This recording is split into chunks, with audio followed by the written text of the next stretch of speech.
Hey, hey, hey, here's the wake up call. With Reverend Horace Sheffield. Rise up, wake up, let the truth be told. The wake up call.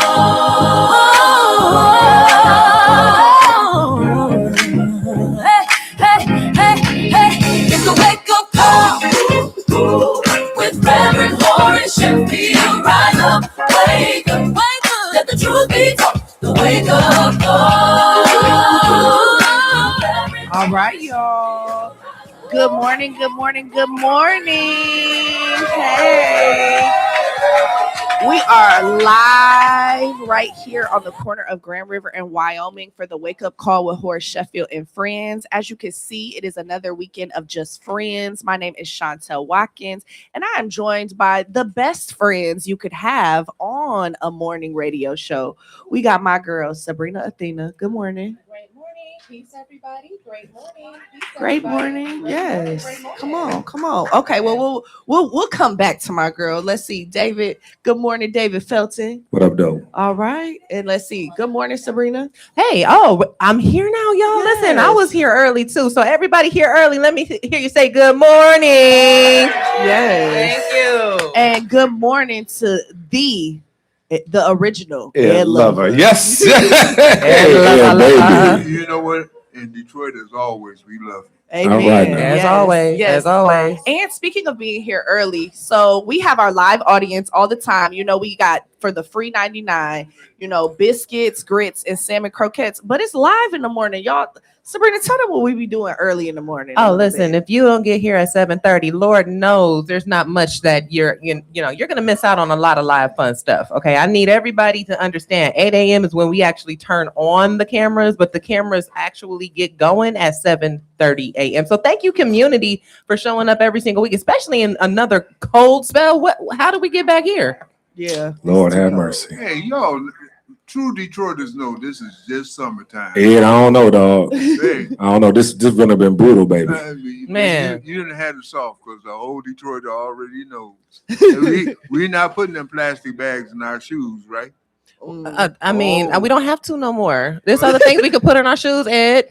Yeah. Like socks. All I'm telling you, you had the socks, the plastic bags, the goulashes with the buckles. Man, the goulashes. Goulashes. I thought that was like food. That's right. That's it. See? Okay. People don't Okay. See, understand look that. at Gerald shaking his head saying, yup. That's right. Yeah, okay. Is it goulashes or galoshes? And the wind didn't care if your window was Galoshes. closed or not. It was coming in. Oh, listen, now see that.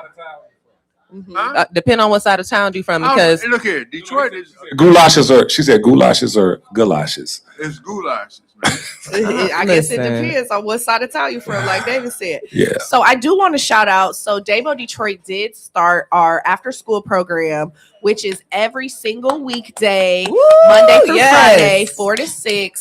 And if you want to sign your kids up, we still have spots. It is an amazing program. We do reading, literacy, and we have fun. Fridays is pizza and movie day. And we accept kids from ages 4 to 18, from pre-K to 12th grade. Call 313-491-0003, 313-491-0003 in order to sign up your child. And you know what? Shout out to Miss Rose, who is one of our regulars. She's been volunteering every day and doing a great job with the kids. Let's go, Miss So, Rose. and shout out to Joe, who is in charge of the Bridge Center. Jonathan. And he does such an amazing job. Shout out to Joe. So, yeah, we got to shout out our people. do we have any other announcements for today? Yes. Before we get to diving and swimming in this wonderful guest that's coming up. Where pain meets purpose, where pain meets God's purpose. Grief group session. We talked about this last week. These are free. The first one is Tuesday, February 17th from 6 to 7 p.m. This will be at 9928 Grand River, Detroit, Michigan, 48204. If you need more information, you can call 313-423-8741. That's also our bridge center down there on Grand River, Illinois. Amen. Amen. All right, we got Davo Detroit get checked up and prepped prepared. Wow, excuse me, and get paid. Listen, live on air, Mason and Anti-Star, they come on Wednesdays. You definitely want to be here from 6 a.m. to 10 a.m. You can come in and learn so many different things about different projects and opportunities for the community. You can get back to school tuition free. You can get help finding jobs. You can get checked up. We have HIV testing. There's hot breakfast. And I mean, who doesn't want to come kick it with Mason, right? Amen. That's every single Wednesday. Come through No, 6 to not 10 a.m. Oh, wait. No, February 25th. Okay, February 25th, excuse me. Right. Every Wednesday, boy, we be off the chain. I thought it was every Wednesday. Yeah, I came in on a that few particular Wednesdays they were Wednesday. here. Right, My right, bad. right. You had the right Wednesday. Yeah. All right, Okay. David. We have Russell Tompkins and the new Stylistics that will be here on Thank you, February brother. 25th that Wow. evening. Thank you so much for that sound behind it. And we're having a wonderful time. I believe we are still taking RSVPs. If they haven't, I heard we had like 800. But if you do get there, you want to get there on time and get a seat. But again, this is Horace Sheffield's good friend. Russell Tompkins and the new Stylistics will be here. And let me tell you this real quick. They put on a great show. Oh, yeah. I'm talking about, it sounds just like the albums. It's old school. Ain't no stems and tracks and all that stuff. At least when I saw him last, he did a really good job, Ed. Old school, like you said. And they know about goulash. I thought goulash was food, but that's a whole nother Okay, you thing. know what? It depends on what side of town you from, right? No, Detroit is Detroit. All right, so we got Dabo Detroit's Community Entertainment Series. And on March 11th, we got Bruiser Wolf from the Bruiser Brigade. Doors open at 6 from 7 to 9 p.m. He is also a member of New Destiny, y'all, and he doing this show for free. It will be at 9928 Grand River, and you can RSVP at Event Noir. And now I do want to tell all of our regulars and our seniors, this is a rapper, y'all, so expect a little language. If you don't want to hear that, then let the young people come, okay? Just letting y'all know beforehand. And so we also have the pastoral and church anniversary on March 18th. And our special guest will be Pastor Jamal Bryant. He is a good friend of the show, good friend of Davo. And so definitely come on out to that. That's starting at 7:00 p.m. Trap therapy. Everybody say trap therapy. Trap therapy. And this is going to be March 28th with our good friend and the partner, Dabo Monet McClendon. She is a limited license psychiatrist, and she'll be offering these conversations about healing in a real safe space. And I want to invite a lot of men to come out. The men that are in particular. Yeah, and I'm just saying, I'll speak for myself. Therapy is needed. I believe it will do. It's a lot of preventative work we can do, but she's an excellent therapist. We had the pleasure of interviewing her, and she is a friend and a partner with Dabo. We're looking forward to having that space. So if you want to come out, it's going to be down at 9928 Grand River, the Bridge Center. It's going to be nice. It's going to be laid out really nice. We're going to have people there to help you if you want to discuss things and things of that nature. And again, ladies and gentlemen, we also had something up here about grief. Y'all know how we are here about our mental health. Everybody say mental health. Mental health. Mental health. Your mental health is so very important, and it can affect your physical health too. I'm going to ask Dr. Park about some of that when he get up here. Physical health. Yes. Oh, an evening of R&B. This is Dabo's fundraiser. Okay, our biggest fundraiser of the year, part of our 2026 State of the Race. Saturday, April 18th, an evening of R&B with special performances by That's Karen Stokely, White, y'all. Randy Hall, and Stokely, the lead singer of Mint Condition. Y'all hear this, okay? Tickets are available on Ticketmaster, or you can go down to the box office to get them at It's at the Music Hall. All right, and so our final announcement, I believe, will be our annual State of the Race panel discussion moderated by Alexis Keir. She was a guest on the show not too long ago. Also, guest panelist attorney Ben Crump, Angela Yee, and Dr. Michael Eric Dyson. I'm excited for that. Incredible, Yes. that's a stacked panel, honey. Yes. And that's also at the Bridge Center, 9928 Grand River. Now, the conversation is, can we come together and can we work together? So we are inviting everybody with any opinion that they want to talk about to come down and be a part of a middle ground conversation with some really, really brilliant minds in community and politics right here at the Bridge Center. And you also can RSVP for that on Event Noir. All right, y'all. So we are joined by somebody who I have recently met, and he's a really great guy. His name is Carlos Cubia. He is the EVP and Chief of Community Impact and Belonging Officer at Corewell Health. He does an amazing job. Me and Reverend Sheffield were just on a panel that he had about Martin Luther King's legacy left in Detroit, and he does some really amazing things at Corewell Health. Hey, how you doing today? Hey, good to be here. What up, though? What up? Welcome. Yes. Bring your mic a little closer. A little like closer. You care Is that about good? It. Yeah. Is that good? That's a little better. All right. Yes. So Sabrina, kick us off. Well, okay, why not? Well, let's just jump right into it. Let's talk about what Corewell Health mission is to improve community health. And we've been seeing so many acquisitions and mergers. Corewell was a part of an acquisition recently, so there might be lineage names that we may have known you as before. Like, tell us about the community engagement now. Well, okay. So first of all, thanks for having me here. Glad to be with you guys. Been waiting for this for a while, so I guess I had to move up on the priority list in order to get here. Right. No, but all good.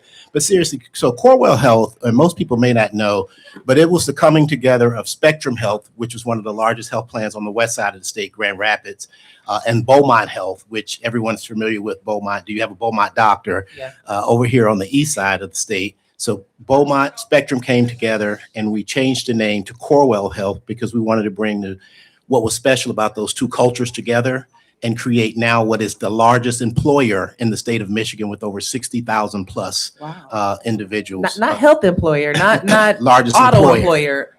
Largest employer Period. in the state of Michigan. Wow. Yes, we're the largest employer in the state of Michigan. We're the largest integrated health system in the state of Michigan. And we serve the state of Michigan. And our goal is really to create a health system that provides the right care at the right time in the right setting, and want to make sure that we are providing fair and equitable health care to all of the residents of the state of Michigan. My role within the organization is really around community health. I do partnerships across the state, like the partnerships we have with Dabo, to say, what are you doing in community? Because what people don't realize and understand is that over 70% of your health, your overall health, comes from your social conditions and where you live. Say that. Only about 30% of your health or your healthcare needs come in a clinical setting. So our goal is to make sure that that other 70% that you don't get in a clinic, that we're taking care of in the community, whether it's social needs such as housing.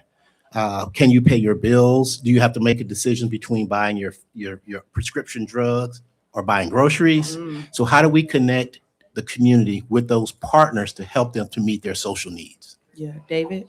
Again, thanks, Carlos, for being here. And again, we appreciate Corewell Health's commitment to the things that we're doing here at Dabo.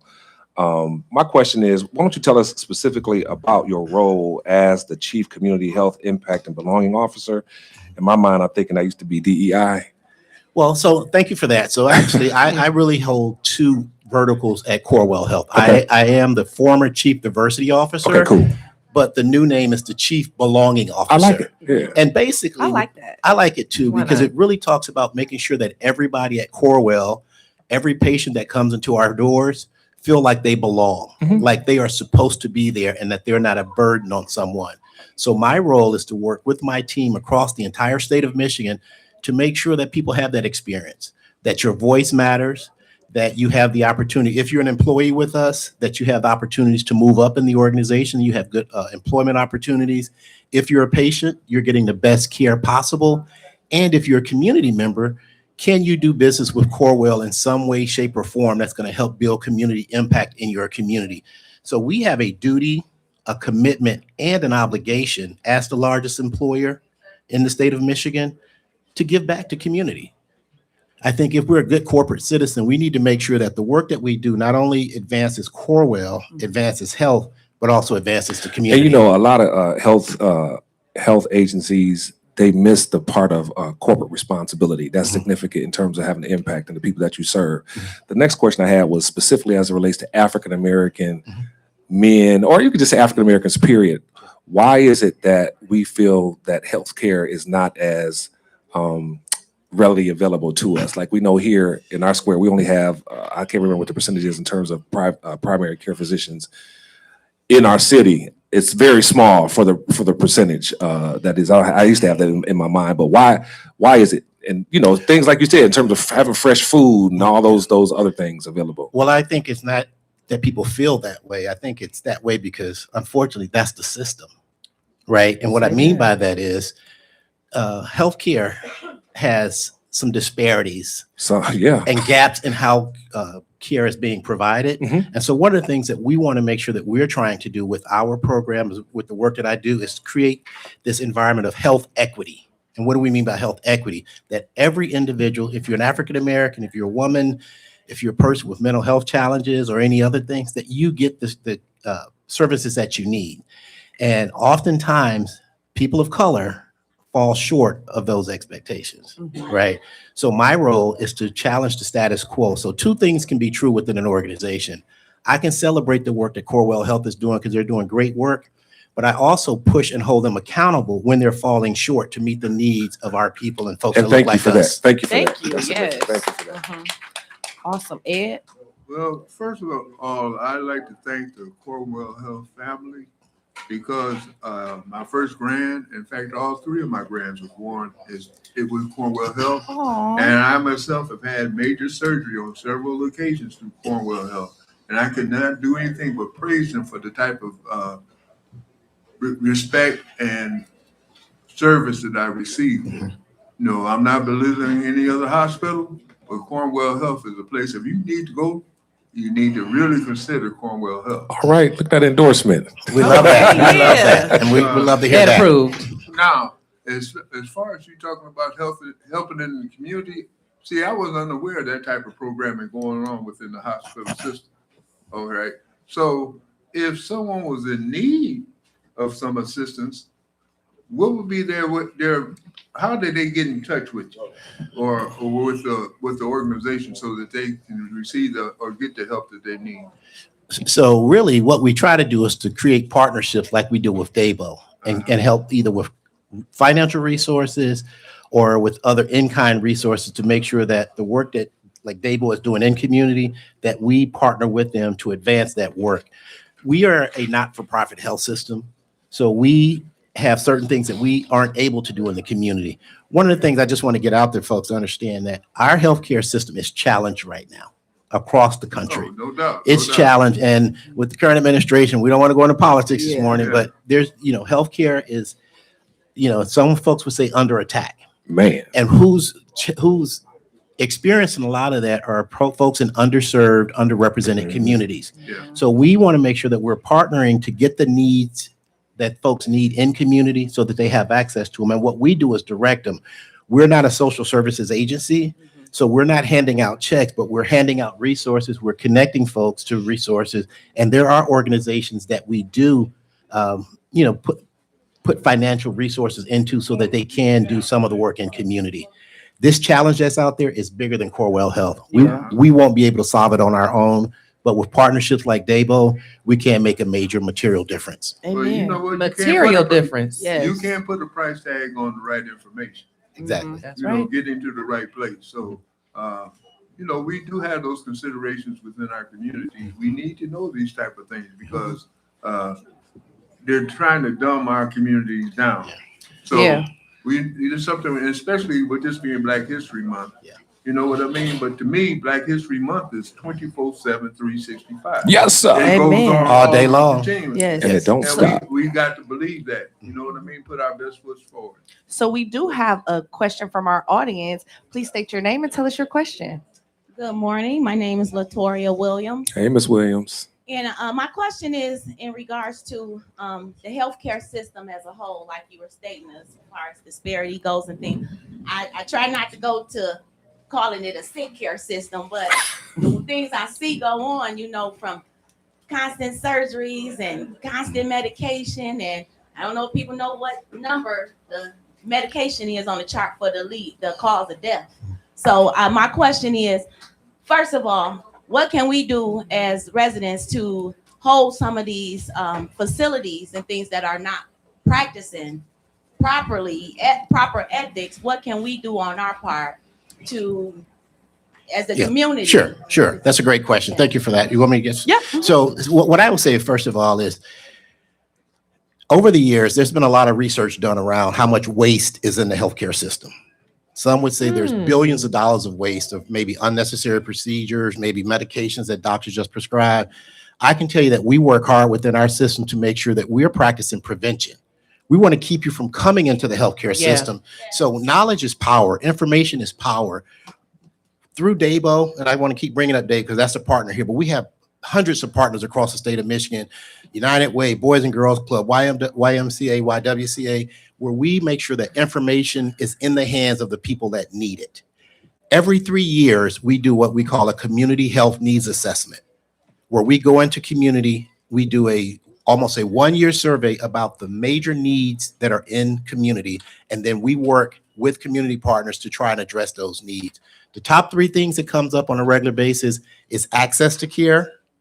Information is one of them, mental health services, and maternal infant health, and the disparities among Black and white women in terms of, how many people are having successful births and pregnancies. And that disparity is huge between Black women and white women. And so we're working to make sure that you have the information that you need, direct you to resources so that you don't come into the hospital with a catastrophic situation and get very expensive, hard to pay for care. Yes, thank you. Thank you So much. you do a great job, an excellent job, and you talked about having many partnerships all across the state. Can you tell us about the sponsorship for the Michigan Men's Health Foundation? Yeah, well, that's an organization that came to us a few years ago. Michigan Men's Health Foundation really focuses on prostate cancer. But what they do every year, they have a huge event at Ford Field. This year we participated where we did blood pressure screenings, bone density tests, and there was over 21 different stations that men could go to free of charge. And there were over 1,600 men that came through to Ford Field that got free care. During that health fair, we call it a health fair, but it's really a all-day health screening. And those 1,600 men, we found folks that were in some very traumatic situations where we immediately put people in some ambulance and sent them to care because they were a ticking time bomb. They didn't even know what was going on with their health.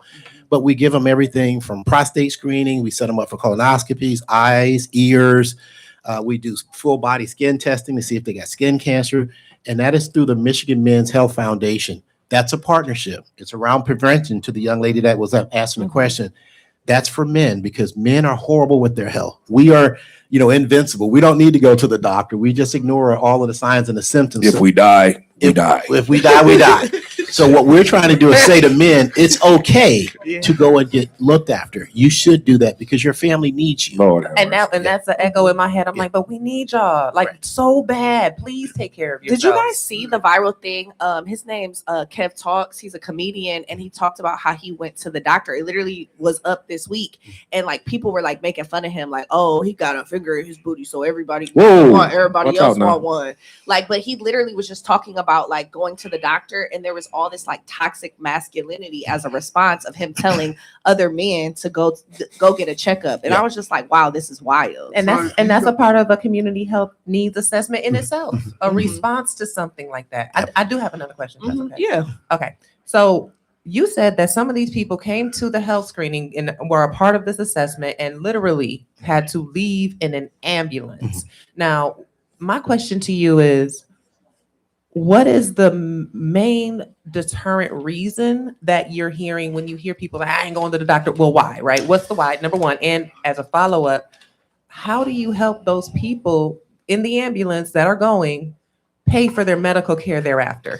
Well, again, remember we talked about those. So I answer your last question first. What we try to do at Corewell and through our community partnerships is direct them to places where they can sign up. Because some people don't have health insurance, but they're eligible for it. So we connect them to resources to help them to sign up and apply for the care that they are eligible for, but just don't know how to go to navigate the system. So I said to you already, knowledge is power. So when we tell people this, when we tell families about areas that they can sign up to get care, whether it's through Medicare, Medicaid, or whatever source that they need or that they qualify for, direct them to those resources. So I don't know what happened to the gentleman that left that day because this was some information that was shared with me through one of the volunteers that day, but we weren't really concerned about how he was going to pay for it that day. We were concerned that he go and got health and we would figure that out, or he would figure it out with whatever. I'm not sure what facility he ended up going to. But we want to make sure that people understand what's out there, what resources are available, and how they get the care. And then what was your first? No, the first part? question really was what is the main reason people say that I can't go to the doctor? And in my mind, my opinion, it's not as well researched as yours, is that they can't afford it. And Well, then that's, yeah. So your opinion is right. One is they don't understand, first of all, how to access care and how to navigate the healthcare system. It is one of the most complex systems that we have to navigate and to get through. I mean, when you talk about transparency and pricing, folks, if you go and buy a car, you'll know how much that car is before you take it home. Mhm. But a lot of times you go and get a service and you don't know how much that's going to cost until that's you get your right. bill. Aspirin, $300. Right. So transparency is one thing, but the reason they don't get care is because they don't, access to care is not as accessible as people think it is. Mm. When I talk to you about the CHNA, that CHNA tells us every 3 years that access, like for the normal people. Community health needs assessment. Yep. Amen. It's required by the federal government, by the IRS. It's required that hospitals do this every 3 years and then address those needs. Access continues to be in the top 3 all the time. Mhm. We have a shortage of primary care physicians. We have a shortage of healthcare providers across the state, not just Corewell, but we're seeing it in the industry. And what's being projected over the next 5 to 10 years that we're going to see a shortage in healthcare workers, and we're having to figure out how do we correct that problem.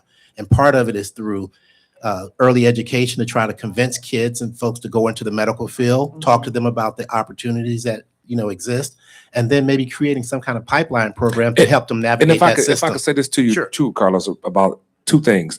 One about the pipeline. I know in other countries like India, for example, they start their children preparing to be doctors in middle school. Yeah.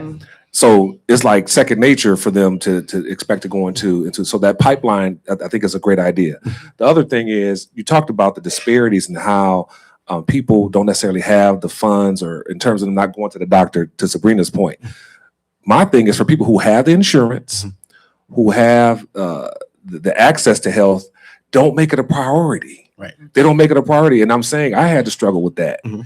Because I've had insurance pretty You much had good insurance. all You my- work for the police. You put me all out there like that. But I'm saying, but what I'm saying is, but for years though, and so what happens is you have to make your health a priority. Yes. And I'll share in the next segment about some things that can happen when you don't make it a priority. We do So have an both audience sides. question. Please let us know your name and your question. Okay, my name is Joe Alexander. Yeah, you Miss And, Alexander. I have very good reviews for Corewell, especially the one on I love it. Royal Oak, 13 Mile. My husband was just discharged maybe 2 days ago. The staff was excellent. I've never had any complaints about Corewell. My question, I have 2. We can do one. 2 questions. Just pick one. Okay. Pick one good Well, one. it involved the young women during pregnancy. They noted that Black young women have a problem with ectopic pregnancies. That's true. And so that has not been addressed in terms of research. And I don't know if Corewell has taken any kind of survey or review on that. The other one Thank was you for that multiple one. myeloma that has affected Black men. Woo! Come on. And they My have mama not had that. done any research why it is prevalent with Black men. And I was just wondering if Corewell was addressing those 2 areas. So Amen. for the young women, for the pregnancy, topic pregnancy, which years ago was called salt poisoning, Yep. and it was killing Black. Yes. But now the younger women are having problems and they're dying like Mhm. nothing. Well, let me just say this on the first one, the term maternal Thank infant you. health, and I'll try to give you guys a really quick answer. The maternal infant health program, one of our major priorities for our community health program is maternal infant health. And so that's all things around, having a successful pregnancy. We just landed a very large grant from a large foundation, actually the Melinda French Bill Gates' wife foundation. And that's going to be a 4-year program where we're working to improve pregnancy outcomes in underserved, underrepresented areas. We do research all the time. We have a lot of information and data. I want to say, and I'll probably get this wrong. We do probably the 30,000 deliveries a year in our system. And I think that's the largest system that delivers babies across the state of Michigan. Wow. 30,000. So we got a lot of data and information, and we use that to kind of see where we need to improve and where we need to make changes. The second question on the cancer, I will research that, get back to the team, and you guys can share that answer with Cool. her. But we do a lot of research, but I'm not familiar if that's one that we are really focusing on. So please, we do have 1 minute left. Sure. So we have been sitting here with Carlos Cubia, who has given us so much great information about Corewell Health, what he does there, Excellent. and what they're doing. So people want this research. They want more information. Let us and our audience know how they can get access to that. Well, I mean, obviously you can go to our website, corewellhealth.org, and it's a very comprehensive website that you can navigate through to get information. And there's places to leave comments or to ask questions, and we'll try to answer most of those things. But we're in community. Corewell is everywhere. 60,000 plus employees. You can find a Corewell employee or to get you that information. Awesome. Excellent. We appreciate you, and we'll be right back after the break. Thanks. Okay, Carlos, you ain't done. Into it. Here's the I wake am up call. into it. Ooh, ooh. Reverend Horace Sheffield, rise up, wake up. Let the truth be told. The wake up call.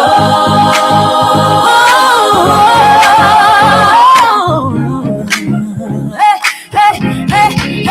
it's the wake up call. Ooh, ooh. With Reverend Horace Sheffield, rise up, wake up, wake up. Let the truth be told. The wake up call. Reverend Horace Sheffield, rise up, wake up.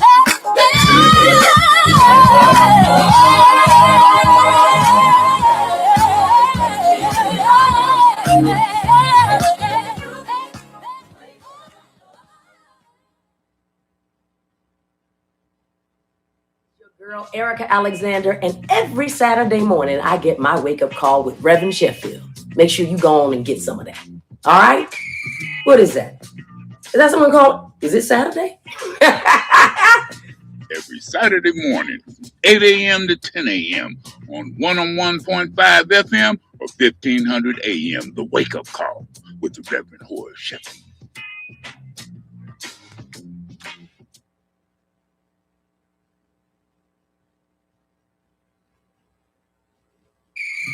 Hey, what's up, y'all? It's your man Mike Epps, and I get my Saturday morning wake-up call from Reverend Sheffield. Make sure you get yours. I'm Hester Wheeler, and I get my Saturday morning wake-up call from Reverend Horace Sheffield. Every Saturday morning, 8 a.m. to 10 a.m. on 101.5 FM or 1500 a.m. The Wake Up Call with the Reverend Horace Sheffield. This is Super Bowl champion Lomas Brown, and I get my Saturday morning wake-up call from Reverend Horace Sheffield, my man. This is Grover Canes, and I get my wake-up call from Reverend Horace Sheffield every Saturday morning, 8 a.m. to 10 a.m. on 101.5 FM or 1500 a.m. The Wake Up Call with the Reverend Horace Sheffield.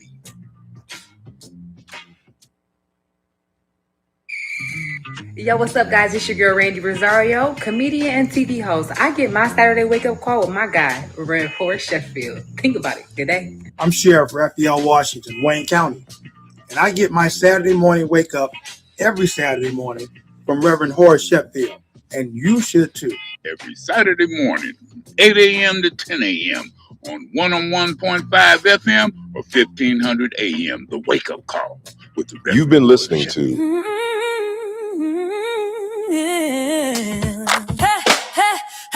Here's the wake up call. Ooh, ooh. With Reverend Horace Sheffield, rise up, wake up. Let the truth be told. The wake up call.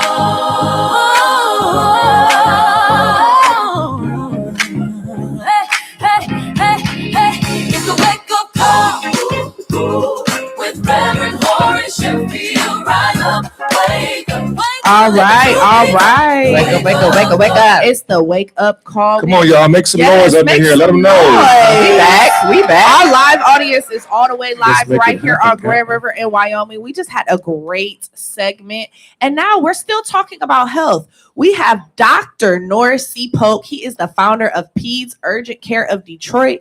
And he's got the jacket on. He's ready to tell us everything that we need to know. And you are one like a history when it comes to like pediatrics in Detroit. So can you tell us a little bit about yourself? Well, top of the morning to everybody, and thank you for the opportunity. Bring your mic up closer to the mic, y'all friends. Okay. Close Is friends. that better? Close friends. Is that better? Yes. Let's start over. Top of the morning to everybody, and thank you for the opportunity. Good morning. Yes. He said, hype him up, hype him up. Doc got energy. I'm here for it. Well, let's start a very, very short story. I came from Natchez, Mississippi. Natchez. That's Period. right. All the way from Mississippi, y'all.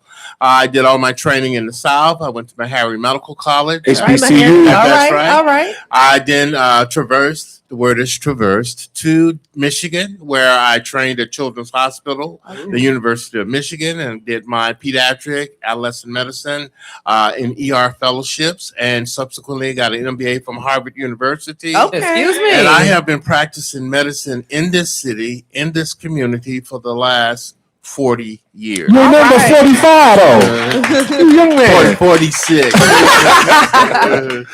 So I am a community activist, a community strategist, but most of all, I am here to serve our people. Amen. We have just listened to Mr. QBO talking about the hospital system. I listened to the questions that came to the floor concerning the healthcare disparities, which I've been practicing for 40 years, and we're still behind the 8 ball. We still have the same chronic conditions that we have been treating since I started this journey: hypertension, obesity, diabetes, lack of access to care. The buzzwords now are social determinants of health, but we know that what it means is we ain't got what we need. Amen. And so consequently, there's lots and lots of work to be done. In my practice over the last 40 years, I've been in every aspect of healthcare, including corporate medicine. I was a medical director. I have done community-based medicine. I have done private practice. But there's still a gap in care.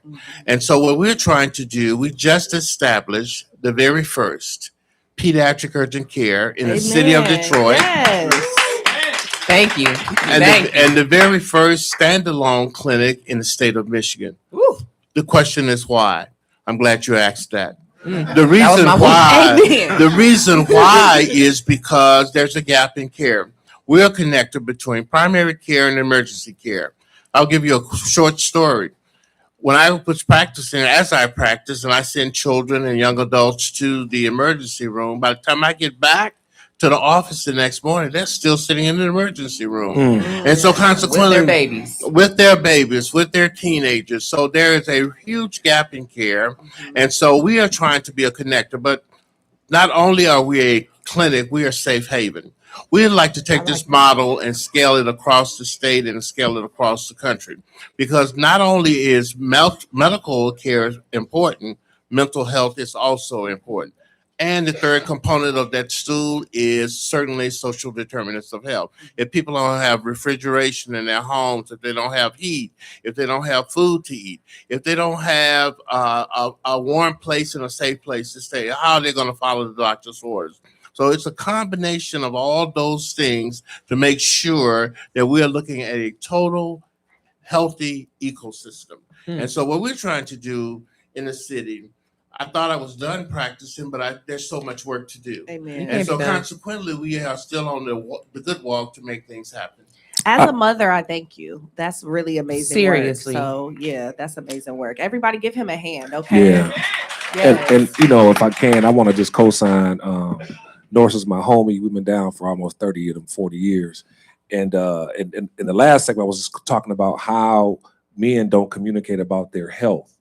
And so full trans, I'm an amputee. You know, you can't tell. Yeah, and it's the toes, man. No, hey, you and Deion Sanders. You're still in my thunder. I can no longer say that I'm 10 toes down. Lost a pinky toe.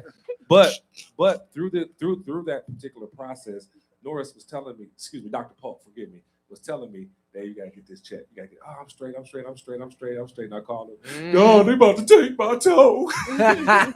But again, he was able to help me through that and give me the direction that I needed. So I can speak to not only his professionalism, but his sensitivity, and the fact that he tried to put me in a position where I didn't have to do that. So again, we need more doctors and professionals like Carlos to help us advocate for ourselves and get this information out here from a preventative standpoint. So I just want to celebrate you, and I know that we're talking about pediatric care right now, but I just want to say that's just my piece. So Gerald, I'm sorry, that wasn't one of the questions. Yep, we do have an audience question again. Come on, Miss Williams. Good morning. My name is Latoria Williams again, and I'm coming up here. This is just so ironic that this is the subject today. I come to the wake up call every Saturday. She sure and does. I just didn't come last Saturday because, ironically, my mom went to the hospital, and she was having chest pains, and I know chest pains. I don't play with those. So she called me. I said, "Don't wait on me. Call the EMS." So she got in the EMS. You know where they're going to take you, to the closest hospital to your location. And we have an issue with this hospital that is the closest to our location. It is not right. I mean, I don't know what we can do about this hospital, but they sent my mom home after having her for 2 days. Said nothing was wrong with her. I get her home 2 weeks, monitoring, keeping her blood pressure down, making her take blood pressure medication, steroids, and pain meds to keep her blood pressure managed. Get her to her follow-up appointments. Primary care don't do any much of things. So that's why I'm saying it's a fear too, and a trust issue with our healthcare system. So she gets to her primary care, don't do anything. A couple days later, she gets to her rheumatologist. He said, "Well, did they run these levels? Did they run this at the hospital?" And I say, "Well, I asked them, could they run those numbers?" They say, "Why would we run those numbers? And she's autoimmune. We already know they're gonna be high." So I gets her to our rheumatologist. He runs the numbers, and when I tell him what they said, you should have seen the look on his face.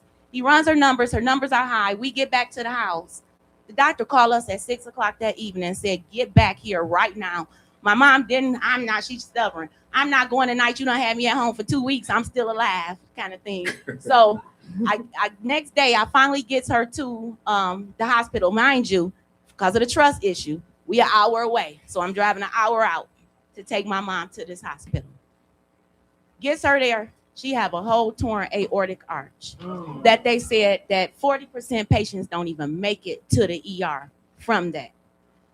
I'm distraught by it after her having to get a surgery after this hospital told her nothing was wrong with her. Thank you for sharing that story too. Thank you for sharing that story. I asked him the question before, but what is the ethic? What can we do from things like that happening? Because I have several people that has happened to over the last. So you're saying a mismanagement in communication within the medical care and the transferring of power and things like that. Okay, so chain of command maybe is where we take that. Take your power back. Come on. Take your power back. The way to take your power back, every hospital, whether it's on the east side, the west side, whether it's Corwell, whether it's DMC or Henry Ford, take your power back. Every hospital, when you go in, patient advocacy is the key. Mm-hmm. We have a new organization called More Than Medicine that is attached to the pediatric urgent care. You guys will be hearing about it. We'll be launching full force in the next several months. Amen. Take your power back. Every hospital has an administrator on call. If you're in the ER, there's an ER director there. There's a nurse director there. And there's a patient advocate in every hospital. When you go into the hospital and you don't feel that you're getting fair treatment because of the way you look, the way you walk, the way you smell, take your power back. And that happens. And that happens. Ask for the patient advocate. They always one on call. Thank you, Doc. Ask for the administrator on call.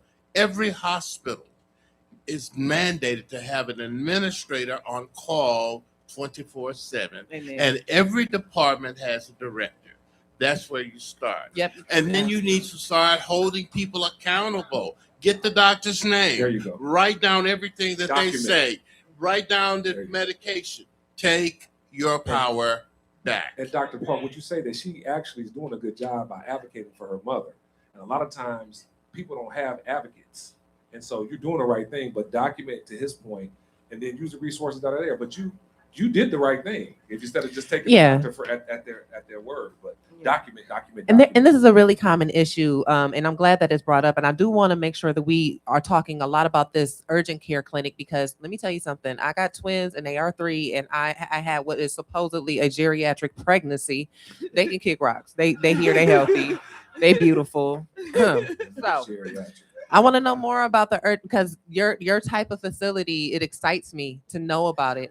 Kids do all kind of crazy stuff. I mean, come on, GI Joe in your nose, stitches on his head and everything. you know what I'm saying? It's so what oh, God, I have so much I want to talk to you about. Well, What let me tell you a little bit about the magic we make. Thank How you, about please. that? Yes. We service children 0 to 21, and we also go all the way up to 26 with special needs. We take care of everything. I was former ER doctor at Children's Hospital for 10 years. So scrapes, breaks, lacerations, we can do that for you. We can also take care of, right now we're in respiratory season. Flu is up 18% around the country. We have over 18 million people that have had flu already this year. So what we are doing there, we can test you for flu, we can test you for COVID, we can test you for RSV.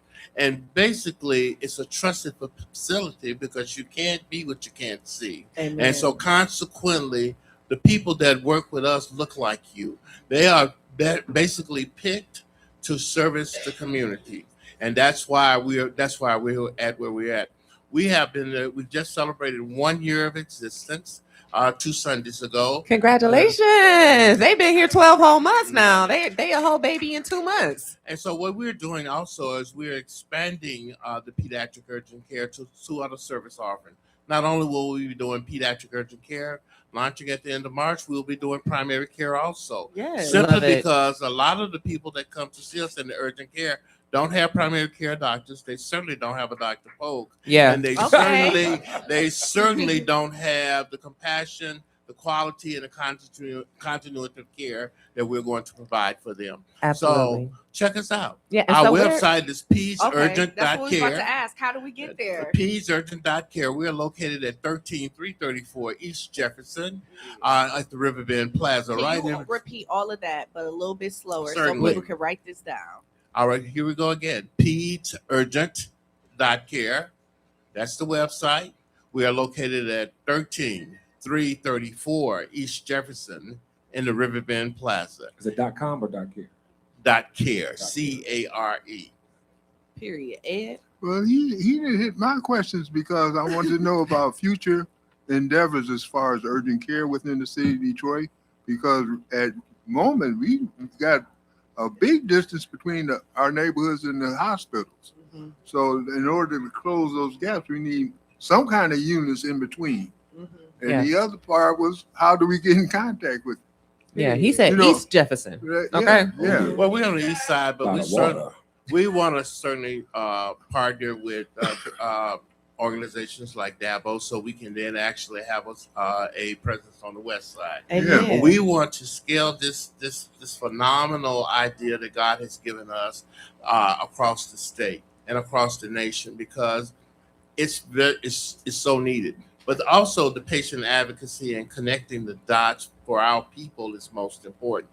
It's 2026, y'all, we are still behind the 8 ball as far as healthcare. Mr. Cubio talked about healthcare disparities. We have been disparate for the last 200 to 300 years. And so it ain't nothing new for on. us. It's not new for us, but we Don't trust understand what nothing. the struggle is, and we also understand with our faith and with our due diligence, we can continue to move forward. Now, see, when you said you was from Mississippi, I was like, now, see, you know something. Now, my pediatrician through Henry Ford is he's from Wuhan, China. And the reason I chose her was because I said, you know what? If you can look at my baby and see in their face that it's a color that's off, I want to know that you can, you know what I'm saying? I want the best possible care. And that's spiritual. You just have something different when you have that, like that native care. I wanted to ask more about the again, Mr. Cuban was mentioning about women and mortality rates and children birth rates and how Black women are disproportionately affected by that. If you can just kind of give us some more statistics, information, and if there is research that you know of that's happening right now, more information on that. Well, the healthcare disparity as far as Black females and Black women has always been an issue. Right now, we're faced with people that don't understand that everybody that goes into the hospital ER is not drug seeking. Point one. Amen. Point Come on, say point that. two is we turn our patients into drug addicts by actually loading them with pain medicine. Dr. Pat's telling the truth. shame the And devil. not Woo. explaining to them what the side effects and adverse reactions are. Come on. Infant mortality is one of the biggest buzzwords because people that look like us are dying every day. And so consequently, there's a lot of research going on in the city. Hutzel Hospital is still the mecca for infant mortality. It had the largest NIH grants over the last 15 to 20 years to study just that. I think the thing about it is you get perceptions. Corwell Health is good, but you get perceptions that, okay, like the young lady asked the question about a certain hospital that didn't treat her mother right and stuff. Once again, like I said, we have to take our power back. We have to be our own advocates, and we have to connect the dots. And I think it's a part of health illiteracy so that we can then educate our people so that they can be health literate. Yes. And so that's the steps forward that we need to move through. Yeah. So you have been telling us a lot of information. You know, you're making history with the first pediatric urgent care right here in the city of Detroit, but you've also had experience as the associate medical officer for Detroit Community Health Connection, and you mentored a lot of future medical leaders, which makes me happy because if they gonna act like you, that's the type of doctor I want. So can you tell us about that experience? Well, I was the associate chief medical officer for Detroit Community Health Connection for 15 years. Okay. And in that position, Detroit Community Health Connection is a federally qualified health center. Federally qualified health centers were put in, they got into the business after the health department stopped seeing patients. And they were put into communities for the have-nots, the underinsured, the no insured, the dismissed, the dismantled, the disgusted. And so the federally qualified health centers became that modus operandi so that we could get health care. In my role there, we have a lot of training for future doctors. And the former speaker talked about the lack of primary care doctors and as we project in the future, how that gap is going to be even farther. The reason for that is that the debt to income ratio for physicians now is overwhelming. Most doctors have to go through 4 years of medical school, 4 years of training for a residency, and then that particular track costs now between $250,000 to $350,000. Jesus. Primary care doctors come out and only make $120,000 and $130,000 a year. People say, "Oh, that's a lot of money." But if you owe $300,000 on your education, That's $130 is not going to cut it because you got a family. And don't forget about your insurance costs. Right. All of those things. So what we have to do, still have a gap. Yeah. So what we're trying to do is train doctors, number one, that look like us, that talk like us, to actually start a pipeline as David talked about earlier, so we can start to mitigate some of the expenses along the way. How do we do that? We go to the Gates Foundation. We go to all these philanthropic people that are coming into our cities and building stadiums and say, we want you to address healthcare. That's why it's most important that we get up, we go out, and we vote. And we vote the right people in to our organization, so we'll have a voice. Yeah, you like that talk, don't you? Hey, you know, I'm a big proponent of that. You know, the power of the vote. You can't beat it. Those are some of the things that we can do, and we can start today. Yes. We can start yesterday, but we need to start today of looking at big picture dynamics on how we take our power back. Okay, so this show has been very educational, especially about health. So I want to implore the entire audience to remember that Davo also has a free clinic here where you can also get your blueprint for life. So it can you get a booklet that tells you everything. So you guys really need to come in here, get that, and you guys, that's free. So if you're not insured or anything like that, you can come and get that. Right. So we've been talking about health, and I want everybody to make it a priority and remember that you can get treated right here at Davo. Right. 12048 Grand River, Go ahead, Ed. I'm sorry. No, go ahead, because what I want to say. You guys are so polite today. No, you go. No, you go. What I really want to say is health. Not to be, health is wealth, and what you want to do is even if you consider yourself young or if you had a geriatric pregnancy, whatever the case may be. Come on, amputee. What you want to do is you want to take care of yourself now, ladies and gentlemen, because it's about quality of life. It's about what happens later on when you can't move, you can't get to the gym, you can't do anything like that.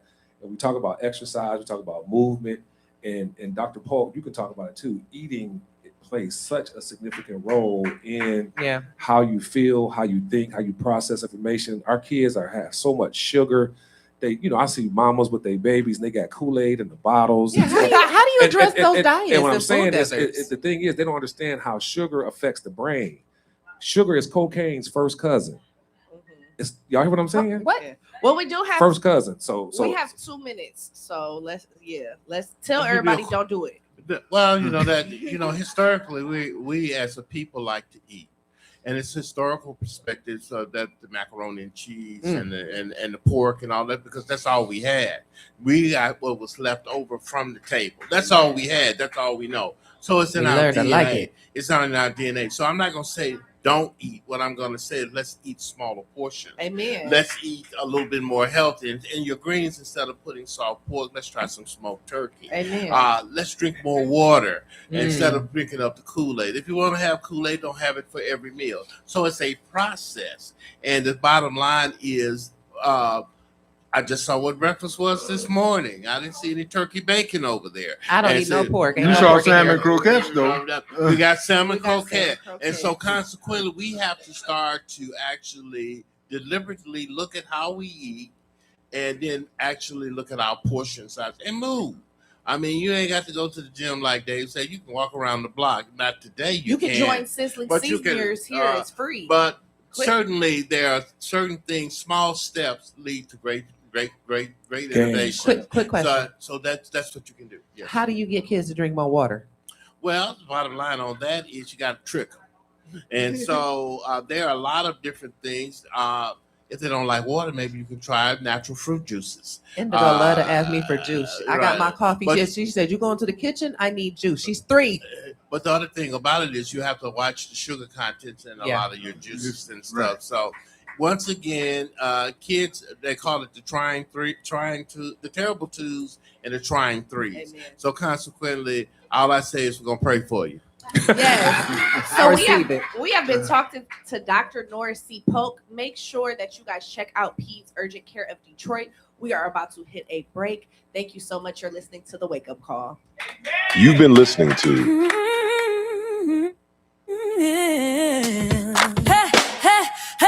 Here's the wake up call with Reverend Horace Sheffield. Rise up, wake up, let the truth be told.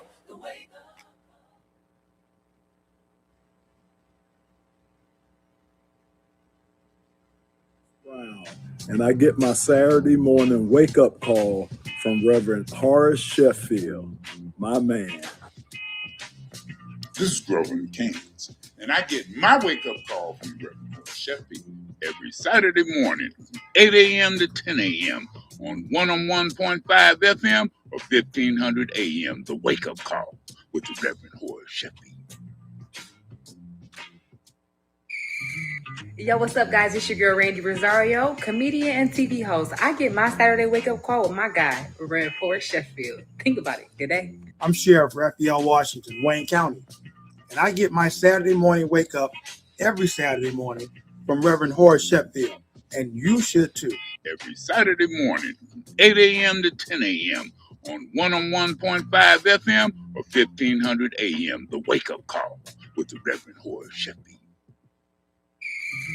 Hello, everybody. This is your girl, Erica Alexander, and every Saturday morning, I get my wake-up call with Reverend Sheffield. Make sure you go on and get some of that. All right? What is that? Is that someone called? Is it Saturday? Every Saturday morning, 8 a.m. to 10 a.m. on 101.5 FM or 1500 a.m. The wake-up call with the Reverend Horace Sheffield.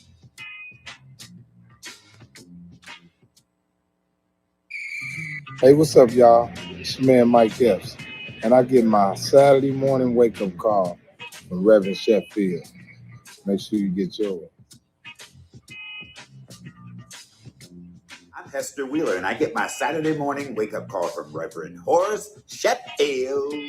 Every Saturday morning, 8 a.m. to 10 a.m.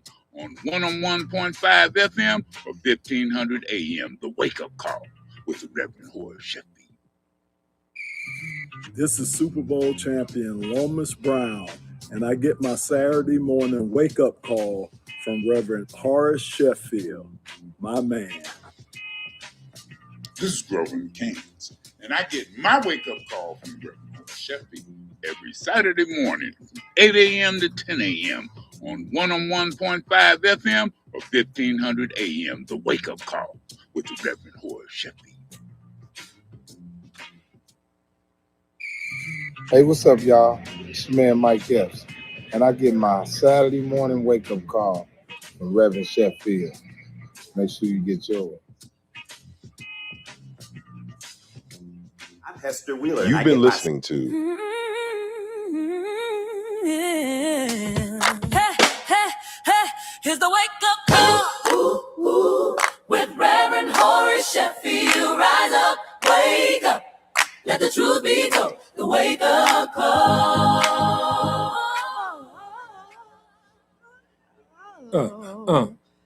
Ain't it fucking not? Hey, it's the wake-up call. All right, you y'all. got to sing, girl. Good morning again. All right, live audience, bring us in. Woo!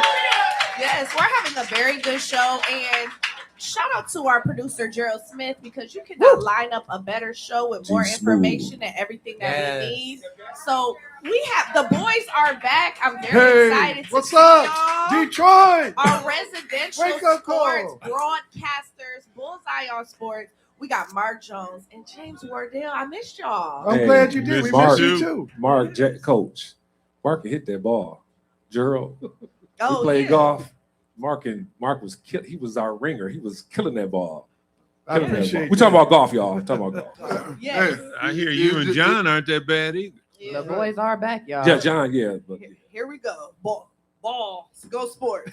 Yes. So speaking of sports, we have one of the biggest sporting events in the country coming up tomorrow. We got the Super Bowl. I'm calling it the Bad Bunny Bowl because, you know, me and Go Sports.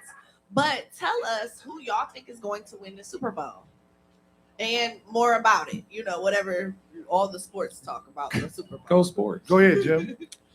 Well, you've got a battle of two great defenses, New England and Seattle's. I think what's going to make the difference is the quarterback. I want to believe, you know, Drake May has had an okay postseason. He's thrown a couple of interceptions, had a couple of fumbles. He can't do that in this game against Seattle's defense. Now, not Herbert, what is his name? Darnold. Sam Darnold has totally reshaped his career with this year. And last year.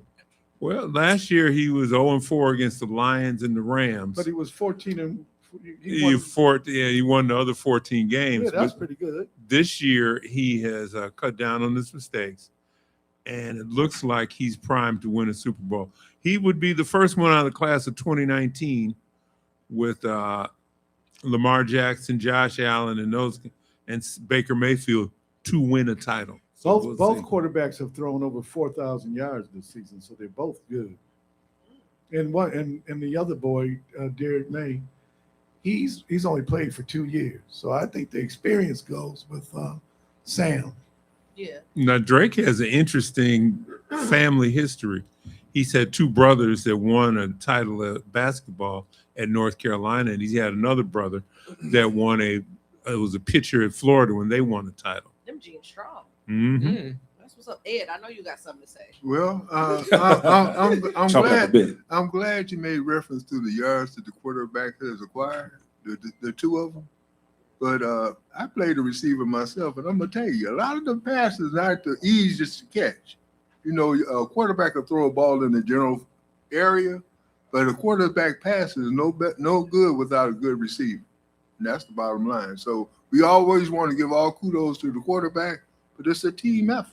So you saying you got to throw it, but you got to catch it. Somebody got to catch it. And that's true. And then you can throw 2 yards and the receiver run 98 and they give that to the quarterback. Exactly. Yards after catch. Yep. Yeah. And I think too with that you talk about the receiver, I want to say his name the right way. Jackson Smith and Jigba. Because I think that's significant too. And they were talking about he may come out and actually be the MVP if it goes well. That's what's up. See, and he plays receiver, you guys, for Seattle. He's had a great year this year as well. I picked Seattle to win the game. I just think on paper they're going to be a little bit better. What about you? What do you think? He said Seattle. Seattle. Okay. What about you, Ed? I say Vegas. That's the big winner and everything. Okay. Yeah, all right, they will decide the outcome of the game. Let's just be real. I think that I like if I was a gambling man, I would bet on Seattle. I think we talked about this, Mark, but I like the story with the Patriots, the coach actually being part of a Super Bowl team and actually coaching. That'll be the first time in history you have a coach that actually won with the team as a player and as a coach. So I like that story, but I ain't got no dog in this fight because my Lions ain't playing. Amen. What about you, Sabrina? I'm rooting for everybody that's Puerto Rican. Period. Yes. And I want Bad Bunny to win as well. So yes, go sports. We also know that the Pistons are still doing really well. Yay. So they won last night against the Knicks. See, I knew something. Look at me. I knew Yep. something. They won last night against the Knicks. That's right. It was like 118-90. They really whooped them. But see, look at me. I knew something. It's worse than that. You can Everybody, you look, okay. So they're doing really well. So they're still rolling despite very little activity during the trade deadline. Do they have enough firepower for a deep playoff run? Yes, they do. Period. They have they are the best team in the East as I've watched this year. Now, Boston may get their player back, Jason, but I don't know if he can come back and be ready to push their team that far, the Boston Celtics. The Pistons are the best. They've got it on all facets of the game. They rebound. Yes, sir. They have defense, and their defense is fantastic. They don't let people. They hold them down. Their rebounding is great. They're nasty boys. They are great. Now I thought we were dead in that the whole thing. Denise Jenkins is going to make you forget that we had Jaden Ivey for Yes, a while. sir. I don't know how he's going to be next year, but he's playing him more is a good choice. Absolutely. That guy, he gives you the more traditional point guard that penetrates, goes to the hole, and all that. I love watching these. He ain't scared. He played defense too. Well, he's got to sign a contract by Monday. Yeah, he only makes $100,000. Two-way. Yeah, they gonna get it. Only. Well, he turned down the first one. Compared to what the other basketball players. He's got him. Yeah, I'm sorry. We got a guest and a question Marcus. from the audience. It's probably a statement, but come on. State your name, sir. My name is Marcus. Thank you, Chantel. Fellas, and I'm looking, James, quite obviously. I don't want to brag, but a couple of months ago, we were sitting talking. The way his hand is going. I said the Detroit Pistons are the best team in basketball. I believe they can beat the world champion OKC Thunder. Now, everybody in my bar, no, they can't. Yes, they can. Yes, they can. They match up well with them. And it's about how the game is going to be called, how physical. And you know how physical the playoffs are, James. And it slows down. I think the move, I didn't like it at first when I heard Jaden Ivey was traded. Me and you talked about that because the injury hurt him. Because if he doesn't get a broken leg, we're not having this conversation right now. He was playing some of his best basketball last year when that catastrophic injury happened. Kevin Huerter, Red Velvet, or whatever they call him, I will see. I'm not even worried about the only thing I'm worried about is their free throw shooting. That they've been doing better. They've been doing better. The question I have is who that's a dark horse out of the West. I like to say Houston. Now I watched the game they played against Houston. Now Houston could be a problem. You got KD, aka Kevin Durant. That's a problem. That's a big problem. Well, you had a lot of questions there, but I'm gonna answer as many as I can. I look at Denver as a dark horse. Denver is finally healthy. But, I'll say this about Jaden Ivey. He was Detroit royalty. Grandfather played for the Lions. Father went to Country Day, played in NFL. Mother played for the Shock. So it kind of hurts that they traded him. And he had a good game, his first game at Chicago. I wish him nothing but the best. Now, the Pistons against OKC, they have a great chance because OKC has been hurt this year. They went into a game against San Antonio with only 8 players. So we'll see how they heal up. But listen, the team to watch in the NBA is San Antonio. That boy, Wemby, is playing basketball. Like I ain't never seen. Like I have never seen. Yeah. I wanted to talk about the Pistons, ask you guys this question about Bickerstaff's approach toward the way his players are playing. You talked about the physicality of it. It seems as though he is putting pressure on the officials. What I mean is they're going to play their style of basketball, meaning aggressive, and they may foul or whatever, but the officials can't call every foul. And it seems that that's what the case is like they're just going to play where they're going to play and just go from there. Because at first they were, they were complaining about the calls. And I just noticed in the last game, they haven't taken their foot off the pedal. Is there any observation or assessment that you've seen that's pretty consistent with that? Because they're fouling. Listen, Scott, they're aggressive. I'm sorry, they're aggressive. Scott Perry told me that everybody is a copycat basketball league and everybody needs to play their own culture. They tended to gravitate towards the Golden State culture. Yes. For a long period of time. Bickerstaff has come back and built the Detroit culture, brought it back from the bad boys and then the go to work team. Their culture, our culture in Detroit is to work hard, to be aggressive. That's what he's doing with the Detroit Pistons today. They are the same team that they used to be, and our culture is coming back, and that's what you see. They've established that, and that's why they're winning games in the NBA and killing teams because they are physical and they don't mind doing it. Well, I'm going to remember a conversation we had about this before and who we might bring to the Pistons to make them better. And my point of view was chemistry is more important than star name. Absolutely. So they're just playing together. They're used to playing together, and you can't beat the neighborhood team. And that's the bottom line. That's what it appears, that they're all good friends and they want to play to win together. Exactly. And they play for Bickerstaff. Ain't nobody hogging the ball. This style works here. That's right. Now, Bickerstaff tried to bring that style to Cleveland, but a certain individual named Donovan Mitchell didn't like it. See? And they have been in the free fall ever since Bickerstaff left. He's a coach, man. Well, since you talked about Cleveland, let's talk about that. The trades, transition to the trades. We see that we thought Giannis was going to move from Milwaukee. He didn't move. He's staying there. But Cleveland picked up James Harden. 2 things about that.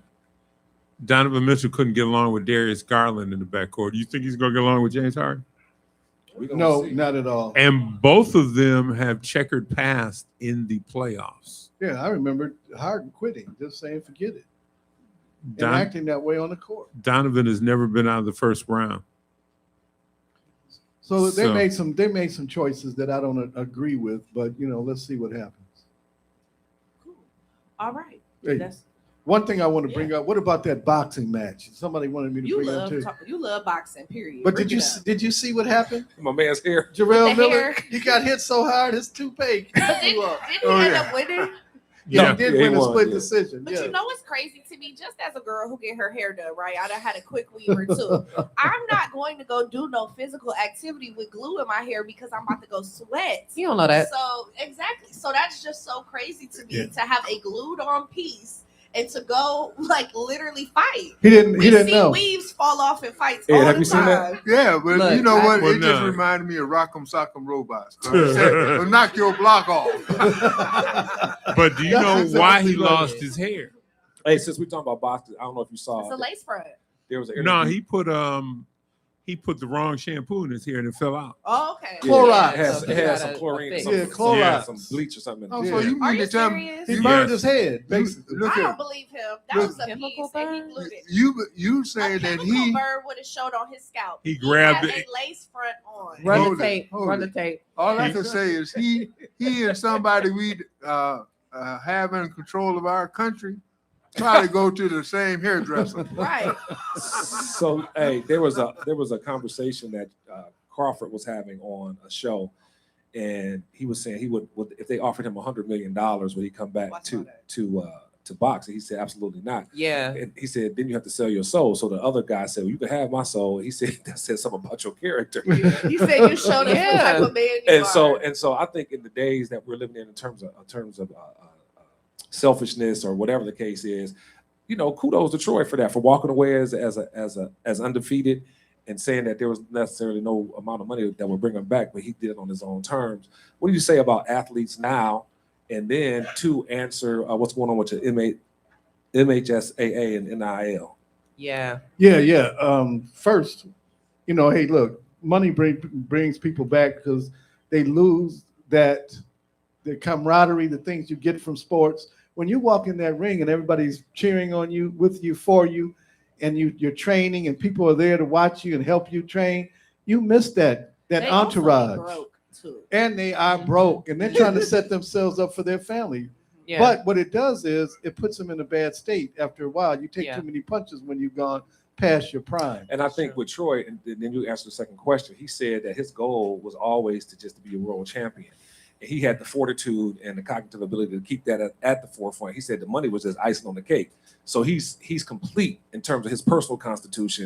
And I think that just speaks volume of the type of person that he is. Yeah, but if the bills start coming, I'll see him in the ring. I bet. Yeah, unless he did what he needed to do with his money. Yeah, right. But I believe he did. So. Yeah. NIL. But you said there's a certain level of your prime that really, once you there and you taking the hits, and I'm talking about not even just in the boxing ring, any sport, especially high impact. Like, people can't just come back and play that sport at the same level and expect to, your body isn't going to be seriously disfigured. Yeah, Muhammad Ali is a great example. Jesus, Yeah. You gotta know when to fold them. Yep. Know when to walk away. Know when to run. George Foreman came out all right, but he died earlier than it probably would. He hit a lick though with them Foreman grills. He did. Hold The difference.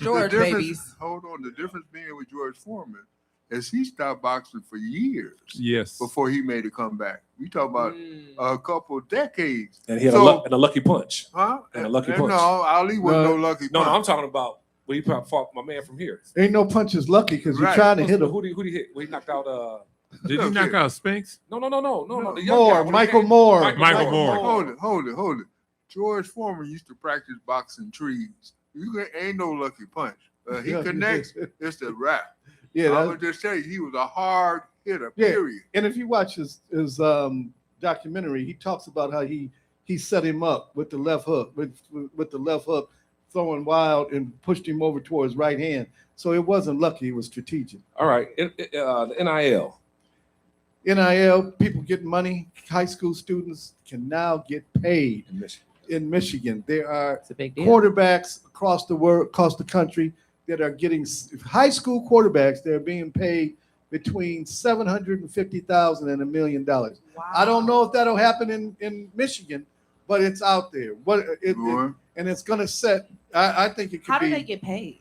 Somebody like, say you want to, you own a car dealership or something. You want somebody to come to your car dealership, so you pay him to do the commercial. Oh, wow. Pay a kid to do the commercial. We ain't got to hide no more. Like with Chris Webber and all them doing through. We had boosters and all that stuff. We couldn't do it. Now it's all you legal. get in real big trouble. Giving money the money I missed being born too soon.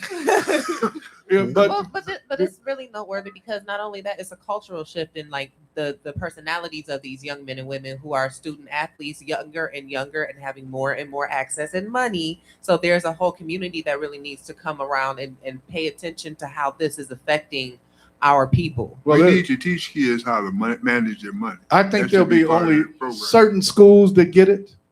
What's going to happen to the PSL teams? Are they going to be?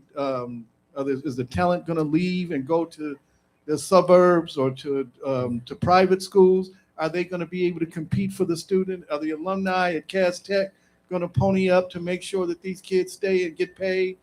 This could open up a lot of negative things going in Michigan. So supposedly, one moment, the schools are not supposed to be involved in this. Absolutely, no, the coaches. Right. But I know of situations in Florida where coaches had a house Right. and players would suddenly transfer in the middle of the night to another school. Well, it's funny you mentioned So- Cass Tech, but a lot of ball players from Cass Tech made it to the pros. So A we lot. do have an audience question. Please tell us your name and your question.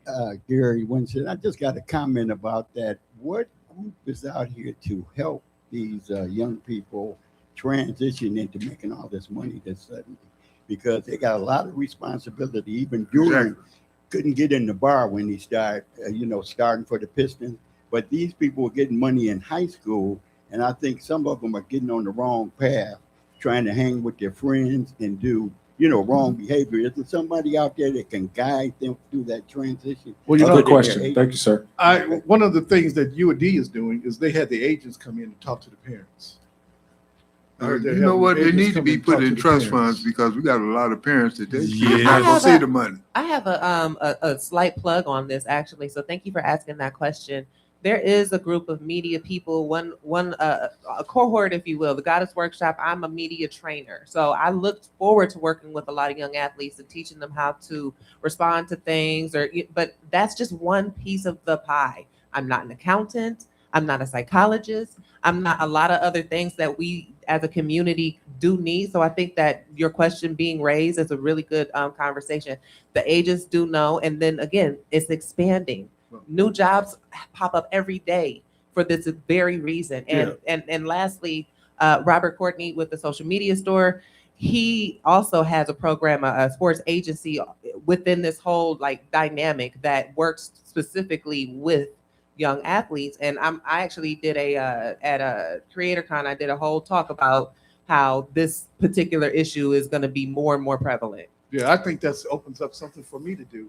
Period. Hello. Okay, Mark Jones. Help the Right. kids, since I know a lot about sports and have some background. And if I could, I might like to do that. Bullseye on sport. Yeah. Bullseye on sports management. agency. Yeah. Management. Now, go ahead. So, Coach or Mark, each one, just from the perspective of a lot of people, it's almost like the legalization of marijuana. A lot of people went to jail for selling it, prison for selling it, and all that stuff, and they legalized it. People are making money on it.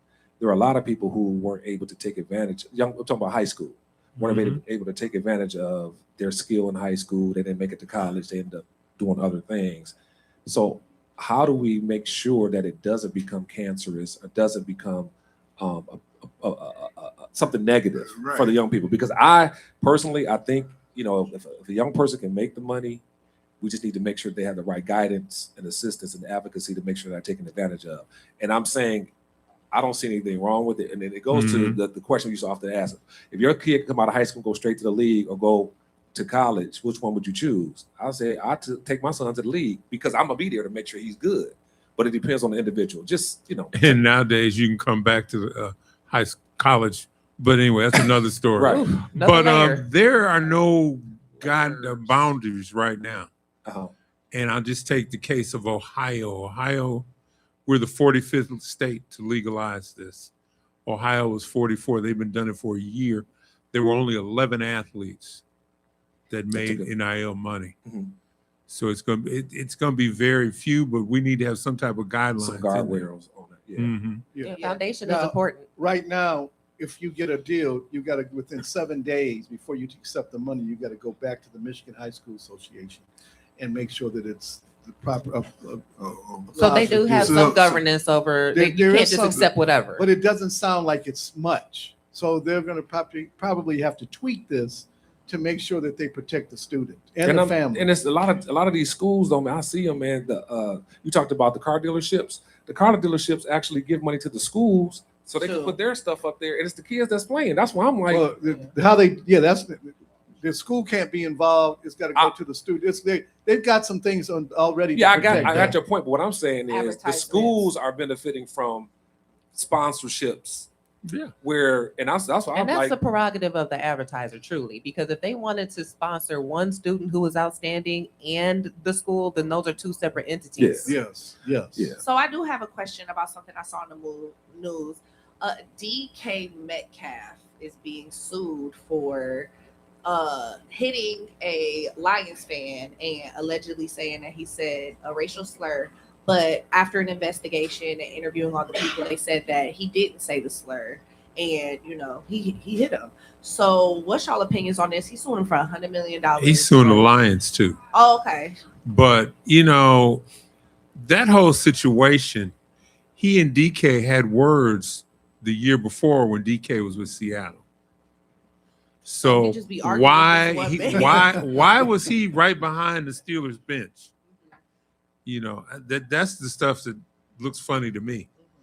They got the guy on tape, so we got him. His friend that was baiting him. They're gonna settle. Well, you know what? I hope so. 100 million, 100,000 for a slot. Oh, there ain't no way that matches up. That's more like a lifetime of mistreatment, not just one. Well, incident. he's talking about defamation of character. Ain't no defamation. Didn't nobody know who I you know. was. I agree with you, Ed. You ain't got no character. Don't nobody know you. If you sit in the stands and berate players, you don't have any character. But that I see that as a problem because I remember when they were like throwing the dildos at the women's Watch out games now. at WNBA games Yeah. and stuff, or like people talk Really? mess to like the Detroit Pistons and stuff. Like people are literally paying to like argue and demean athletes sometimes, and I find that to be very strange. Well, that's how this young group gets notoriety. You saying it's the YNs? No, because No, those the Y- YWs. Look here, why? Hey, Tall- I call- I call them tall I'm not tall putting a people. race on what a YN could look like. I'm Look, saying that it it's a comes in all category of flavors. folks, It right? comes in all flavors. Right? Yeah. These fans. So let's talk about the Tigers. Tigers made a major move, strengthening their position as contenders. Acquisition of pitcher Framber Valdez, and extended talk about Schoolball's contract. Now he won his arbitration, right? How could he not win? You offer Framer Valdez $38 million, and you said you want to pay Schoolball 19, half of that? Yeah. So he got 320 million, 360 million. No, 32 million. 32 million. 32 million. I'm sorry, I thought it was over so many. Well, they After $2, they're all the same to me. right now they've got the best 1-2 punch in the AL in terms of pitching. Okay. But they need a hit batter though. They need a hitter. Nah, well, if they can just be average and score some runs for these guys, they got a chance. But they weren't average last year. That's Well, what's that worries. depends on what part of the season you talk about. The more than The first half they had a good they were great. they were great. But Second half everybody. went into a slump. But if you've got pitching now, that slump, you don't need to hit as So much. Mark, is that coaching or is that management or is it a combination of both? I think it's a combination of both. I mean, you might have. I think they did get rid of their hitting coach, but you got to be able to get these guys out of a slump. Is it mental? I don't know, but and you got to have the players on the team that can hit, and to help keep players hitting because it's positive. It's sick when it kind of breathes on itself. You got one player that goes in the slump, they could all go into a slump. But if you got one professional hitter, he could keep everybody hitting. That's the way I've seen it. Well, one thing you have to look at with this, since everybody went in a slump, they might have been first half, they might have been pitching to him a certain way. Second half, well, these guys are waiting, so we're going to throw strikes. So, the approach that other teams use might have something to do with it too. And they weren't as patient in the second half of the season. They were going for different types of balls, so that could have been it. I hear you, but one thing that happens behind the scenes is that teams party between games and after the game. That's true. And it Everybody depends hitting. on how wild the party was before the game or the night before, and it affects the performance. So Ed Let's is be real. Ed's telling on himself. Ed is saying that the second part of the season they must have partied a little bit more than they There did. you go. Sometimes It happens.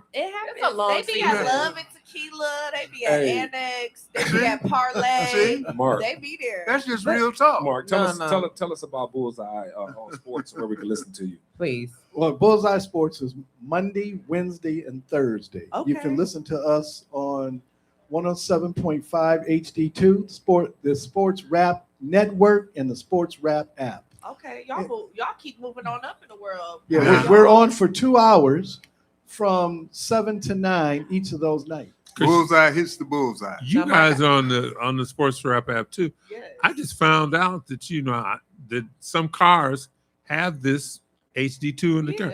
Yeah. You have to go to the FM and look and see. Yeah, it's there for some of the newer cars. So Mhm. again, ladies and gentlemen, we were talking to the great Mark Jones, James Wardell, host of Bulls by Eye on Sports, giving us the current updates on what's going on in sports. Tell us a little bit about your Red Wings. Red Wings are second place going into the break. Yeah, and they're under the radar. A Yeah. lot of people aren't talking about it because of all the hype around the Pistons as well as the. Well, I hope they can make it, man. I really do. Well, you look at it. When have we had a situation where all four of our Detroit sports teams? Listen, Detroit is winning every And week. you- Come on now. Except on the And football you've field. got Michigan and Michigan State. Yes. In both basketball and hockey. Yes. Go sports. Because they're 1 and 2 in hockey. City of Champions. Yes. City of Champions. Last night at the Pistons game, they gave a nice national recognition to our new mayor. She was able to get on the mic and talk to. We were actually represented nationally or internationally as that game was televised on Prime, and it was just really good vibes, and just to hear her talk. And so we are winning. You would be surprised how many cameras exist in the world today than there was 5, 10, 15 years ago. This conversation about media training, me and you, Mark. Yes. Me and you. Yes. So thank you so much. It's so great to always have our favorite guys. We missed y'all so much. We missed you Bullseye too. On Sports. Make sure you tune in Monday. Yeah, Monday we're through excited. Friday, 7 to 9 p.m. Mark Jones and James Wardell. This is the Wake Up Call, and we'll be back right after break. Yeah. You've been listening to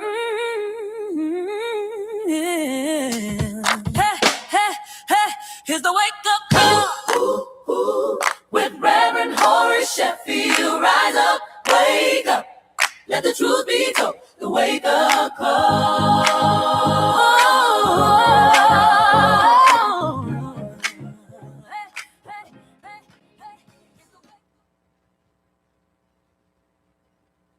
Champion Lomas Brown, and I get my Saturday morning wake-up call from Reverend Horace Sheffield, my man. This is Grover in Kansas, and I get my wake-up call from Reverend Horace Sheffield every Saturday morning from 8 a.m. to 10 a.m. on 101.5 FM or 1500 a.m. The wake-up call with the Reverend Horace Sheffield.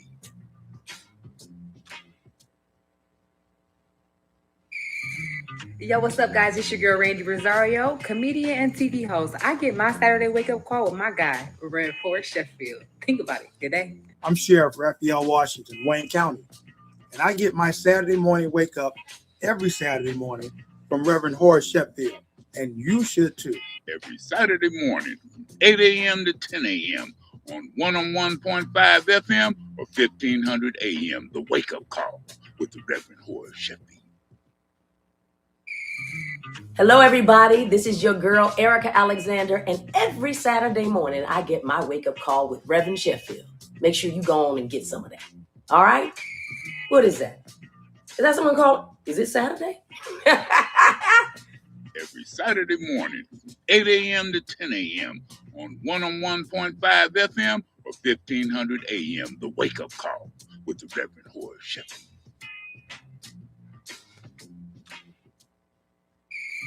Hey, what's up, y'all? It's your man Mike Epps, and I get my Saturday morning wake-up call from Reverend Sheffield. Make sure you get yours. I'm Hester Wheeler, and I get my Saturday morning wake-up call from Reverend Horace Sheffield. Every Saturday morning from 8 a.m. to 10 a.m.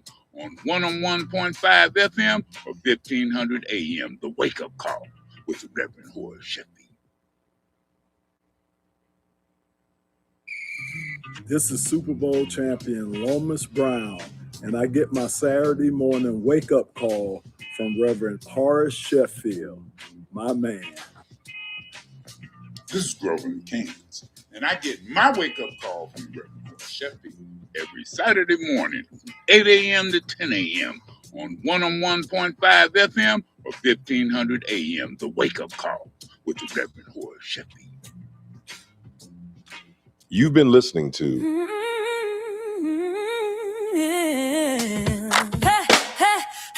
Here's the wake up call with Reverend Horace Sheffield. Rise up, wake up, let the truth be told. The wake up call.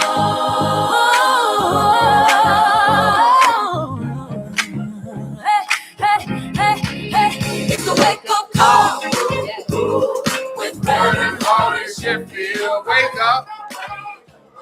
All right. Yes, I know that's right. Hey, live audience, where y'all at? Yes. Yeah, y'all live here. today. My Yes. man.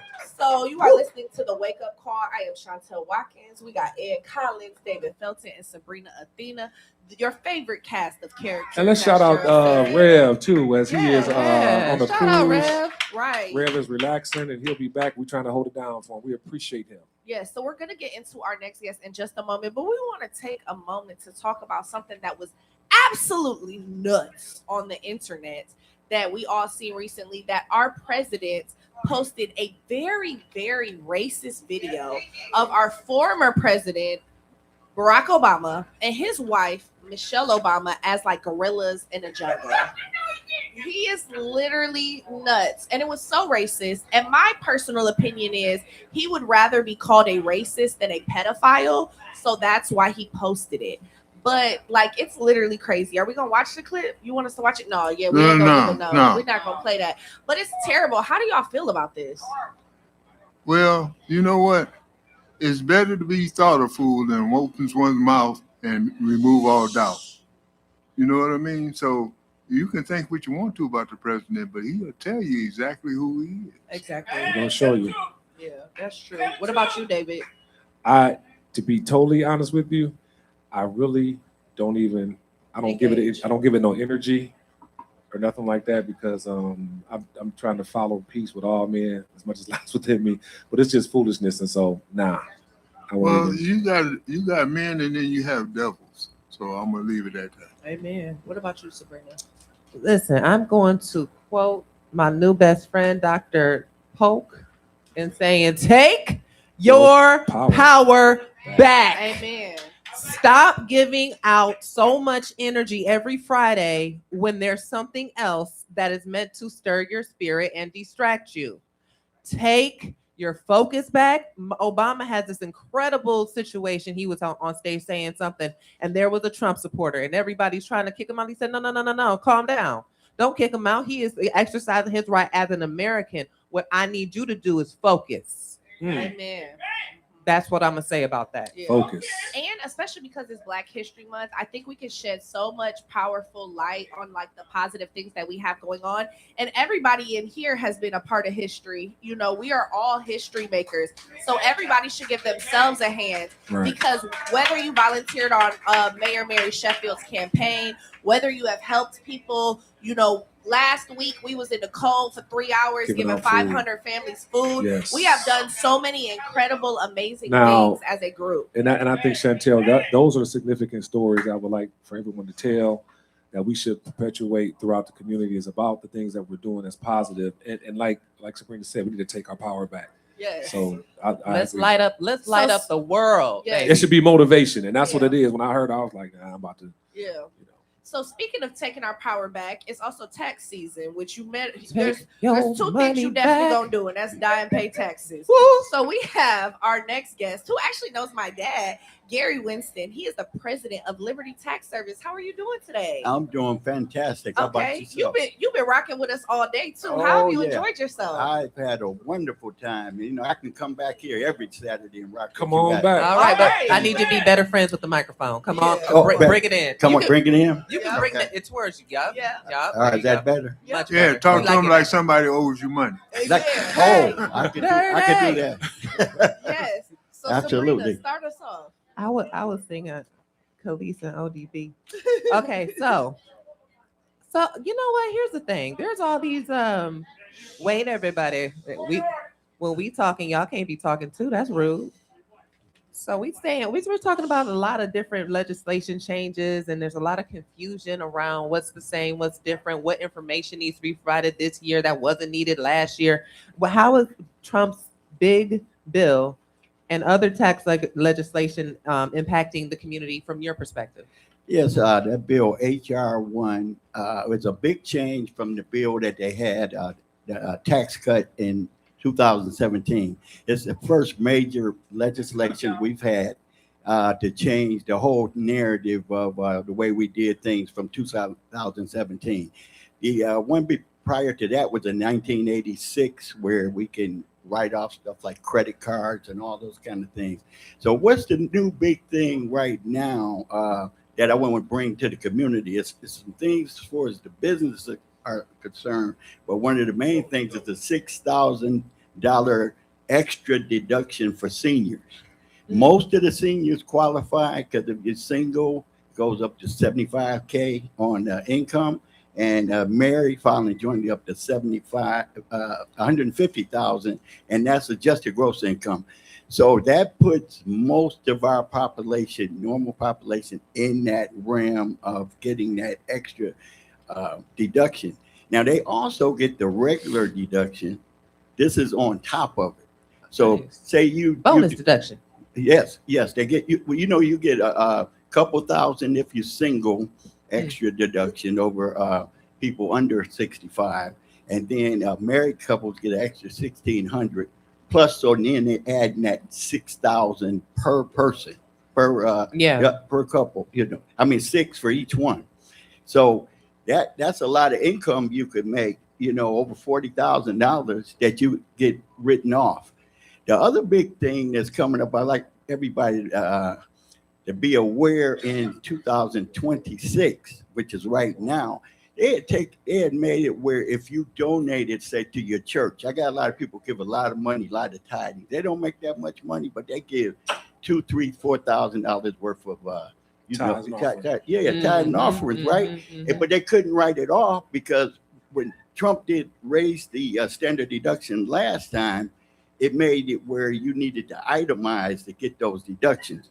Well, we call that over the line deduction. So now he's putting it back in for 26 this year right now. So keep all your receipts to the regular, good organizations like the churches and like the Red Cross and all of that kind of thing. Dabo. Yeah, and Dabo. That's right. So I want everybody to know that they can get it. They didn't get it for a while. So keep track of those receipts to put that down. And the charitable seniors, giving. Make sure they know. And a lot of times they don't realize, they ask me too, the seniors ask me about Social Security. They say, I get Social Security now, so I don't owe taxes. They say, I don't owe taxes. But then when they're making that transition from being not retired into retirement, they do have to pay taxes if they got that pension and you get over the thresholds. So when you add income and that part-time security job to it, now all of a sudden with the Social Security, you owe taxes. So I suggested them to take some taxes out to cover that shortfall if you're in that category. Now, naturally, if your only income is Social Security and it's $15,000, you don't owe any taxes in. I got a question for you. Yes, sir. Okay. What if you were a married couple and the property was in your spouse's name and the spouse is now deceased? Do you get the mortgage credit if a mortgage is being paid? How does that work out? That's a good question. Excellent question. I'm gonna tell you about that. What you need to be doing is going down to probate court and get the papers changed, because legally, whoever is on that deed or whatever is entitled to the benefits of it. But see, in your particular case, they're gonna switch it over because it was a spouse. And in Michigan, as far as that, it goes over automatically. It goes over, but you got to go to court, probate and confirm it. Well, right. As a personal representative, you can deed the house to yourself with a quick claim deed. Well, once it goes through probate. So I know this personally. So right. That's it. I'm not the attorney thing, but I know get the paperwork matching who taking the benefit. But the mortgage payments are still in the spouse's name. You can get that switched over through the courts. Okay. With the death because she certificate. did. Yeah. So Mr. Again, we talk with Mr. Winston. We do have an audience question. Liberty Tax Service. Get right to you, Ms. Roz. I think it's important, Ms. Roz, that we get him to come talk to the seniors specifically. Amen. Because it sounds like you have some valuable information and you can break it down and talk to them. So I just want to make sure that we do that. Oh, absolutely. Yes. So we have an audience question. We already said your name, but tell the audience your name and give us your question. Good morning. Good morning. My name is Rosalind Jackson. Sorry, Ms. Jackson. Hello, Ms. Jackson. Hello. And I have just had a discussion with one of my classmates yesterday about what you just talked about, the pension and the Social Security. But what she argued me down was about just because you getting that pension and Social Security, you have to pay taxes. And I said there is a certain amount that you have to get in your pension in order for you to have to pay taxes on it. I don't know if it's $2,400 or it's a low number. You got to get a T90 pension in order to have to pay taxes. Absolutely. It is. Thank you. Yeah, appreciate you. It is on an individual basis. I think you should always go talk to your tax advisor for your particular case, because a lot of times you talk to your neighbor, your friend, they have a whole different situation than you have. They don't tell you all their business, and they saying they got this much back, and then I also have seen a lot of bad players will get all this money for the people, and they always come back to us. Because we going into as a Liberty Tax franchise, I'm going into my 24th year. Amen. And period. As far as Black History Month is concerned, You make Black history. look here. I was the first. We was at the infancy of Liberty. The same guy that founded. Tell us all that Black history right after this break. Okay. We do have a break to talk about. We are here with Gary Winston, who is the president of Liberty Tax Service, and he gonna get into that Black history and some audience You've been questions listening right after to- the break. Man, give him some love. Hey, here's the wake up call with Reverend Horace Sheffield. Rise up, wake up, let the truth be told. The wake up call.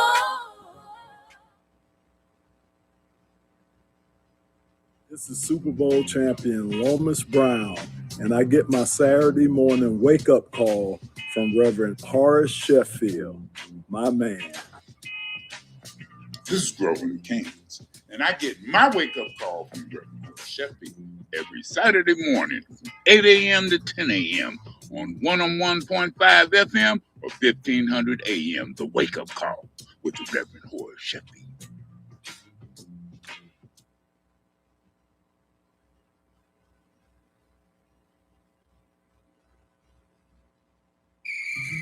Yo, what's up, guys? It's your girl, Randy Rosario, comedian and TV host. I get my Saturday wake-up call with my guy, Reverend Horace Sheffield. Think about it. Good day. I'm Sheriff Raphael Washington, Wayne County, and I get my Saturday morning wake up every Saturday morning from Reverend Horace Sheffield, and you should too. Every Saturday morning from 8 a.m. to 10 a.m. on 101.5 FM or 1500 a.m. The wake-up call with the Reverend Horace Sheffield. This is Super Bowl champion Lomas Brown, and I get my Saturday morning wake-up call from Reverend Horace Sheffield, my man. This is Grover Kings, and I get my wake-up call from Reverend Horace Sheffield every Saturday morning from 8 a.m. to 10 a.m. on 101.5 FM or 1500 a.m. The wake-up call with the Reverend Horace Sheffield.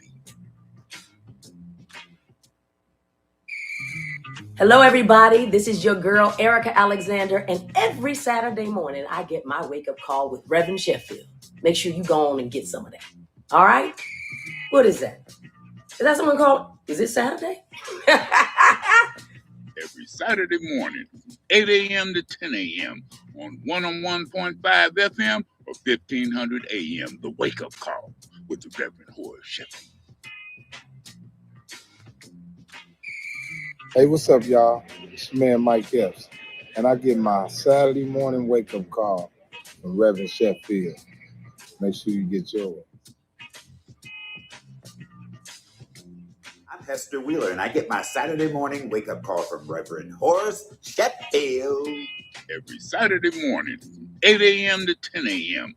on 101.5 FM or 1500 a.m. The wake-up call with the Reverend Horace Sheffield. You've been listening to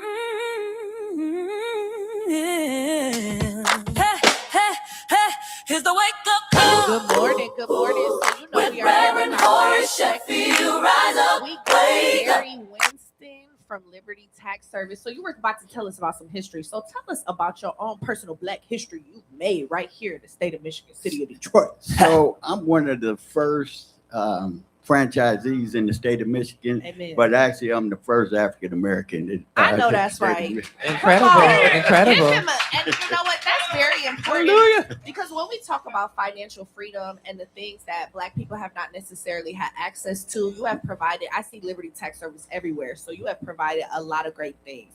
So it's tax season, so we got some questions.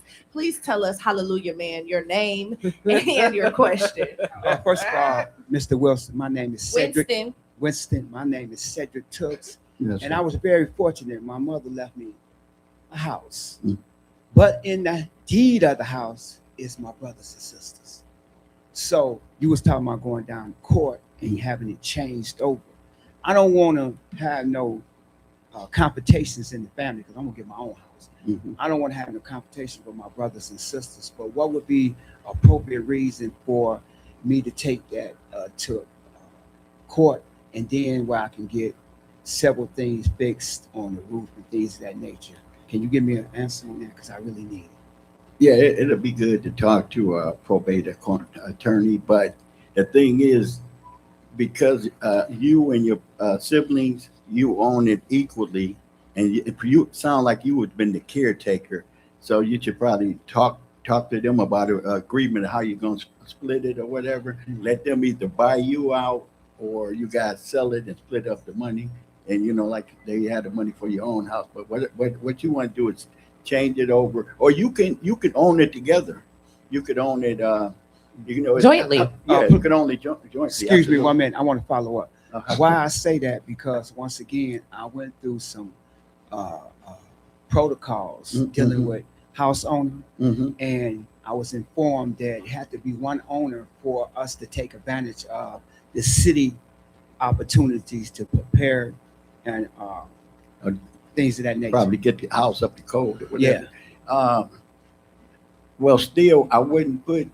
They still legally got a part of it, anyway. I would make sure that you cleared it with them, get some kind of written agreement to get it notarized and all of that stuff to make sure if somebody want to go a different way, you got some kind of documentation. Well, we got some great audience questions, but before we get into this next audience question, can you tell us how people can access services from Liberty Tax Service? Oh, yes, I have 2 locations. One is in Detroit, across the street from University of Detroit Mercy, and you could go to libertytax.com, and all you have to do is put behind libertytax.com, put Livernois. I'm the only Liberty Tax on Livernois in Detroit. Period. Okay. It access the other location. I'm in downtown Ferndale on 9 Mile, just west of Woodward and east of Livernois. You're right up the street. All you have to do on that one, libertytax.com, and put in Ferndale. Perfect. I'm the only Liberty Tax in Ferndale. Awesome. And we have our next audience question. Please tell us your name and your question. Hi, my name is Rose. So my cousin, her husband died in 2025, April 26th. He didn't get a chance to file taxes for the previous year. Okay. And so he worked all of 2024 and he worked up until he passed in 2025. Is she able to file his income tax? Absolutely.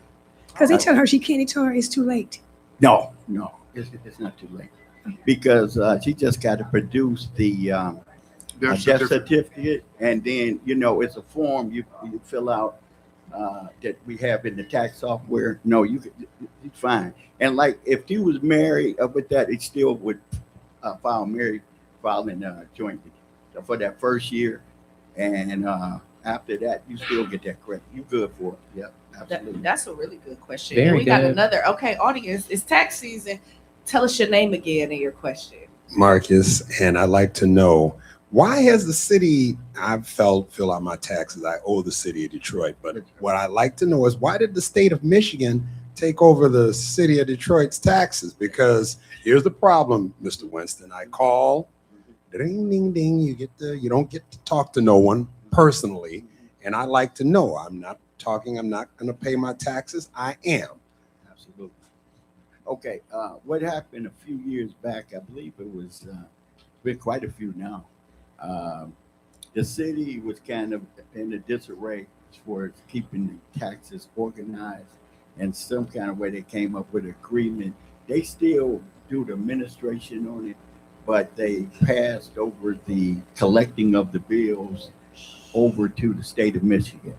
And we could probably help you get to the right numbers. They got certain numbers that's not on the grid. You can also come speak to the ombudsman. That's an incredible question for Miss Sherry. She would know. Yes, but we could get you to the right person over with the state. Oh, wait, go ahead. And one more quick one. I am going to be retiring and I'll be getting a pension. Yes, sir. How am I supposed to? How How am I supposed to know when my pension comes how much taxes I take out? Now they'll be sending me, I know all type of information. Does it go by the amount I get every month or? Yeah, and we help people with those tax planning. When you got a life event, a taxable event, we will help you figure it out. And because we could tell you beforehand how much you will be, how much you need to pay, if you need to pay something. And we can help you right through that. So Absolutely. we've been talking with Gary Winston, who has answered some amazing questions. You can visit his Liberty tax offices either in Detroit on Livernois, or you could right off a 9 Mile in between Wilbur and Livernois in Ferndale. And it has been great. Please support this Black-owned franchisee, especially getting your taxes done. You have listened to the Wake Up Call. We've talked about health. We've talked about sports. We've talked about taxes. And Ed, what do you always say at the end of the show? You know what? And we got a little bit of time. Remember that Black History Month is 24/7, 365 days a year. Yes, sir. You know, if you know where you're from, you know where you're going.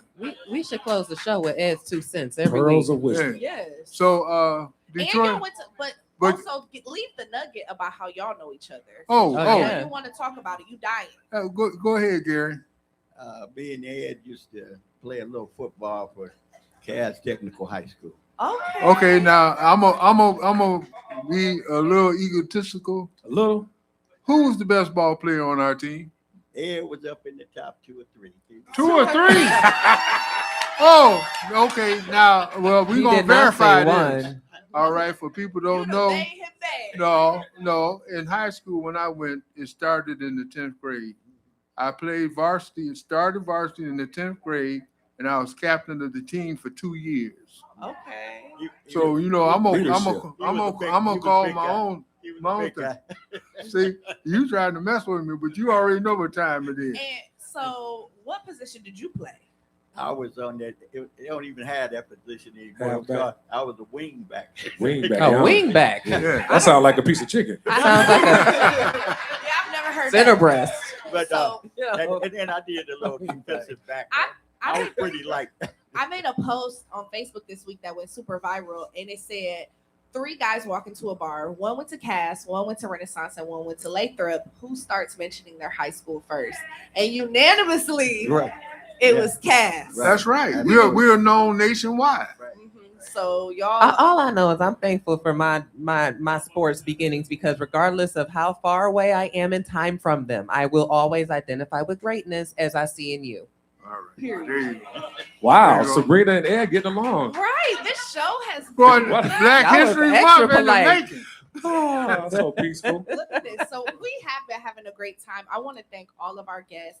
Of course, ending the show with the illustrious cast technician. Hey, Chantel, what's and my the man? What's the Benedictine young man's Raven. last name? What's the young man's last yeah. name? What's his name, sir? Sir, what's his name? What's his name? The young man, the baby. Tyson he's on an honor roll and he's an athlete. How old is he? 7 years old. Yeah. Bring your baby to the morning show. Come wake right, up with right. us every Saturday right here at Scholarship Dabo, and Yes. Grand Yeah, River. You have been listening to Be the safe. Wake Up Call, and as always, And as always, Detroit, we love you. yeah, all right. You've been listening to